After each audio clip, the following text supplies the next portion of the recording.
नमस्कार दोस्तों, मैं अजीत द्विवेदी अपने यूट्यूब चैनल पर आज आप लोग को डीएलएड थर्ड सेमेस्टर या जिसे आप बीटीसी कहते हैं, बीटीसी थर्ड सेमेस्टर के मैथ का कुछ फर्स्ट पार्ट जो है वो लेकर आया हूँ, जिसे अनुपात और समानुपात कहते हैं। तो पहले देखिए इसकी डेफिनेशन क्या होती है, यानी कैसे समझेंगे कि ये अनुपात है। तो अनुपात दो संख्याओं की भाग द्वारा तुलना है। अनुपात जो है दो संख्याओं की भाग द्वारा तुलना है, जिससे ज्ञात होता है कि एक संख्या दूसरी संख्या की कितनी गुनी है, जिससे ये पता चलता है कि एक संख्या दूसरी संख्या की कितनी गुनी होती है, ये उसका कौन सा भाग है, ये चीज़ पता चलता है। यानी अनुपात क्या है, दो संख्याओं के भाग द्वारा तुलना है। चलिए अब हम लोग ये आपको डेफिनेशन पता चल गई, फिर इसके बाद हम लोग क्वेश्चन की तरफ चलते हैं। क्वेश्चन देखिए क्या कहता है कि एक रेलगाड़ी 2 घंटे में 120 किलोमीटर दूरी तय करती है। एक रेलगाड़ी 2 घंटे में 120 किलोमीटर की दूरी तय करती है। उसी चाल से वो 5 घंटे में कितनी दूरी तय करेगी। तो मैं आपको बता दूं, एक साइड में लिखिए आवर्स यानी घंटे, एक तरफ लिखिए आप घंटे, दूसरे तरफ लिखिए किलोमीटर्स, दूसरी तरफ लिखिए किलोमीटर्स।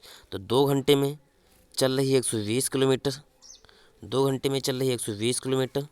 तो 5 घंटे में कितने चलेगी, अब मुझे पता नहीं है तो हम उसको यक्स मान लेते हैं, ऐसे एरो लगा देंगे, जहाँ आप यक्स मानेंगे उसी की तरफ एरो होना चाहिए। जैसे मान लीजिए नीचे मैंने यक्स माना है तो एरो मैंने नीचे की तरफ कर दिया है, और जिससे सवाल लगाने में थोड़ा आसानी हो जाती है। तो जो नीचे से यक्स है, यक्स से हम शुरुआत करेंगे तो x बटा 120 होगा, 5/2। अब चलिए अगर हम लोग इसको सॉल्व करने की कोशिश करें तो x बराबर क्या होगा, मैं आपको बता दूं कि ये जब इक्वल में है तो क्रॉस मल्टीप्लाइड, जिसे हिंदी में कहते हैं वज्र गुणनखंड। 120 जो है 5 के साथ गुणा होगा और 2 भाग में ही रहेगा। तो 120 गुणे 5, 120 गुणे 5/2। अब इस 2 से 120 कटेगा तो 6 यानी 60 हो जाएगा, और 60 को जब 5 के साथ मल्टीप्लाइड करोगे तो x बराबर हो जाएगा 300 किलोमीटर प्रति घंटा, 300 किलोमीटर प्रति आवर्स। यही आपका आंसर हो जाएगा। ये तो तरीका था जो बुकिश नॉलेज जिसे कहते हैं, कि जो बुक से यानी जैसे लगाना ज़रूरी था। दूसरा तरीका अगर आप देखना चाहें तो मैं आपको बता दूं कि जब 2 घंटे में 120 किलोमीटर जाता है, यानी 2 घंटे में जब 120 किलोमीटर है तो 1 घंटे में कितना जाएगा, 1 घंटे में जाएगा 60 किलोमीटर। 2 से इसको भाग दे दीजिए। और जब 1 घंटे में 60 किलोमीटर जा रहा है तो 5 घंटे में कितना जाएगा, यानी 1 गुणे 5 करोगे कि नहीं करोगे, 1 गुणे 5 हो गया।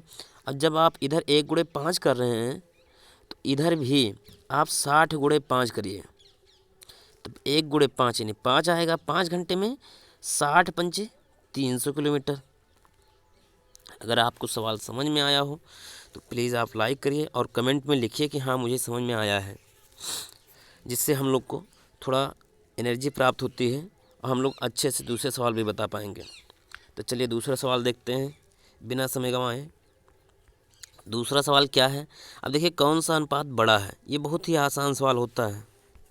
कौन सा अनुपात बड़ा है, बहुत ही आसान सवाल होता है, कुछ नहीं करना है, बड़े ही आसानी से आप लोग कर सकते हो। देखिए पहला सवाल क्या है, 3:5 है, और दूसरा सवाल क्या है, 5:8 है।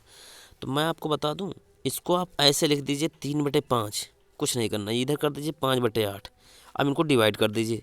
जब 5 को 3 से डिवाइड करोगे तो 5.6 आएगा। देखो अगर डिवाइड करना है तो यहाँ पहले सीख लो कैसे कर किया जाता है। 5 से भाग दोगे 3 को, तो मैं आपको बता दूं 3 छोटी संख्या है 5 से, इसलिए पहले हम यहाँ दशमलव लगाएंगे, तब यहाँ एक जीरो बढ़ेगा। अब ये 30 हो जाए तो 5 6 30, यहाँ 6 लिखोगे यहाँ हो जाएगा 30 यानी 30 हो जाएगा।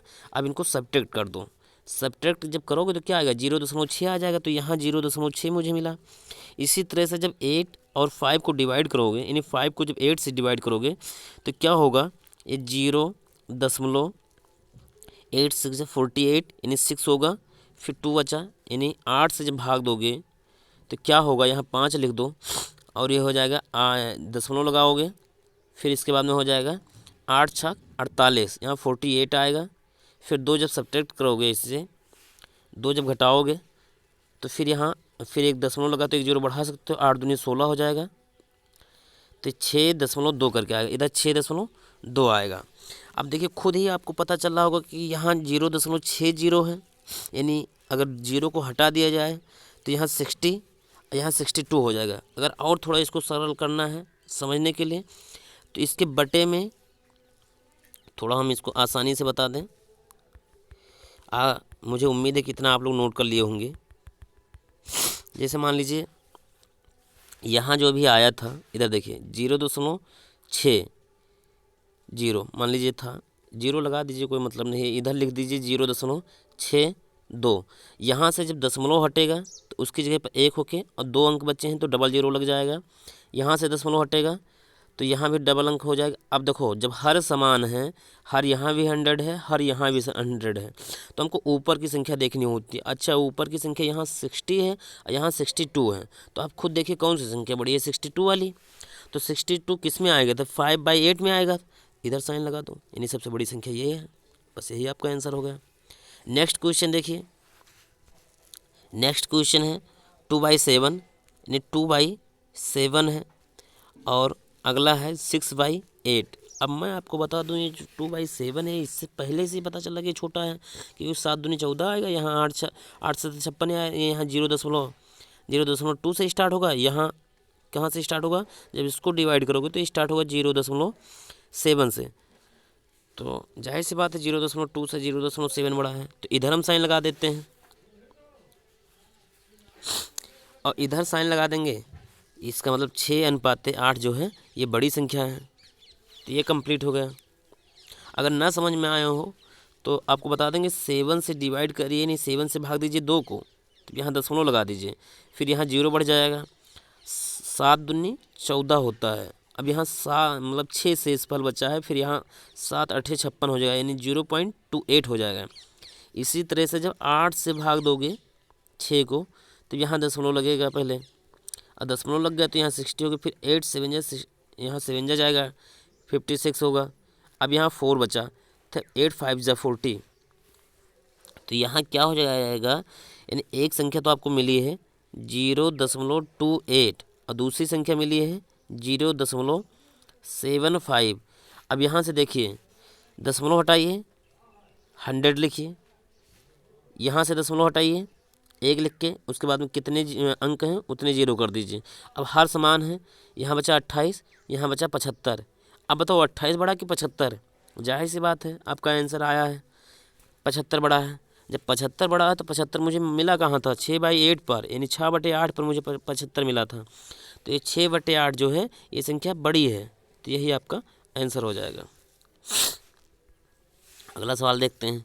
अगला सवाल है 40 पैसे और 2, यानी 40 पैसे हैं और 2 रुपये हैं, तो 40 और 2 रुपये में कितने पैसे होंगे, 1 रुपये में देखिए 1 रुपये में 100 पैसे होते हैं, तो 2 रुपये में जाहिर सी बात है 2 गुणे 100 कर दीजिए, यानी 200 रुपये हो जाएंगे।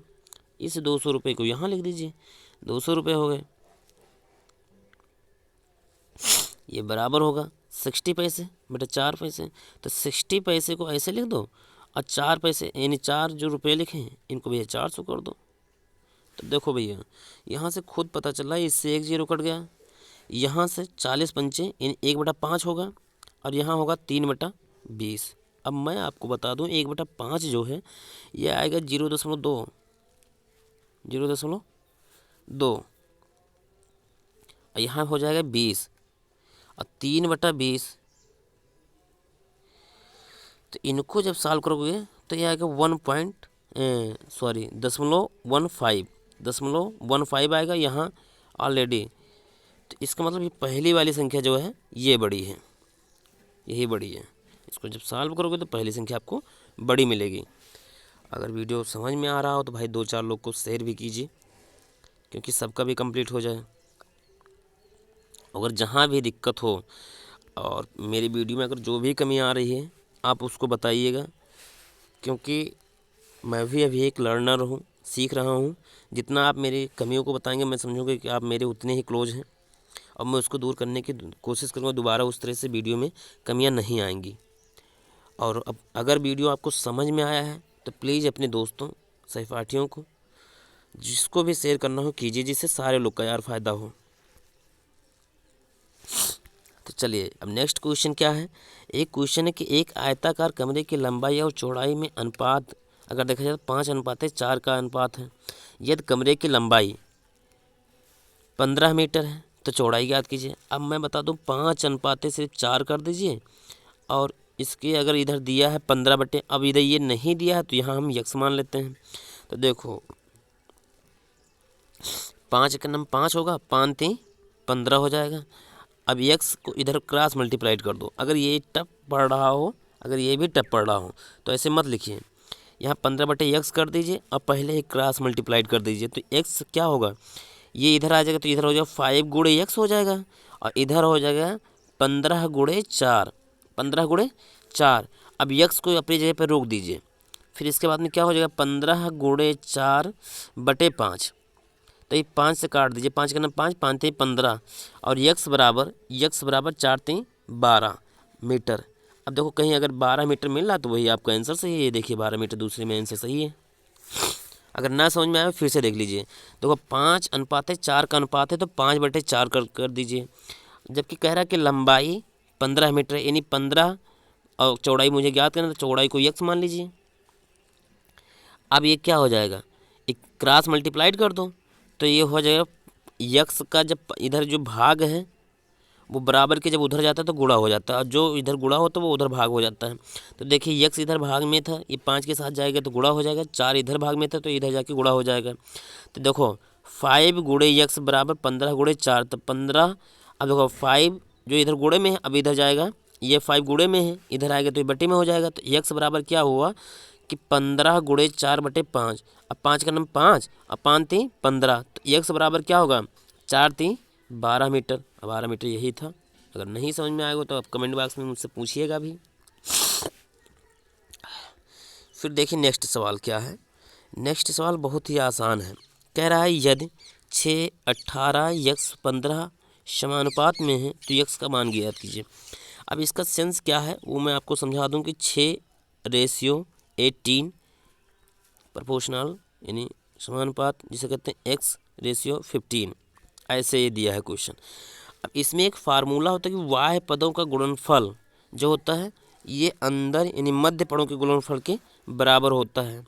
थोड़ी देर के लिए इस सवाल को समझने से पहले अगर मैं कह दूं कि ये रेशियो बी रेशियोस मतलब ये अनुपाते बी समानुपाते सी अनुपाते डी है, तो ए का डी के साथ गुणा करो तो ये इंटू डी ये इक्वल होगा बी इंटू सी के, यानी बाह्य पदों का गुणनफल ये बराबर होगा अंतः पदों के गुणनफल के, यानी ए डी बराबर होगा बी सी के।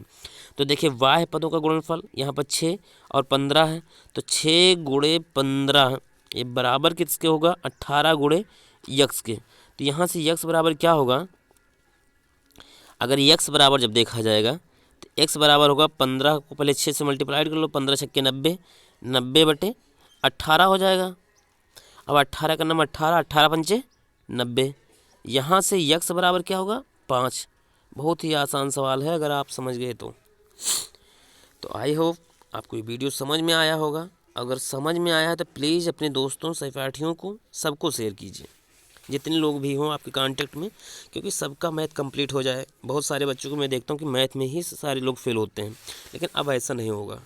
और अगर आपको कंपटीशन का भी चाहिए, मान लीजिए आप 3rd सेमेस्टर में हैं,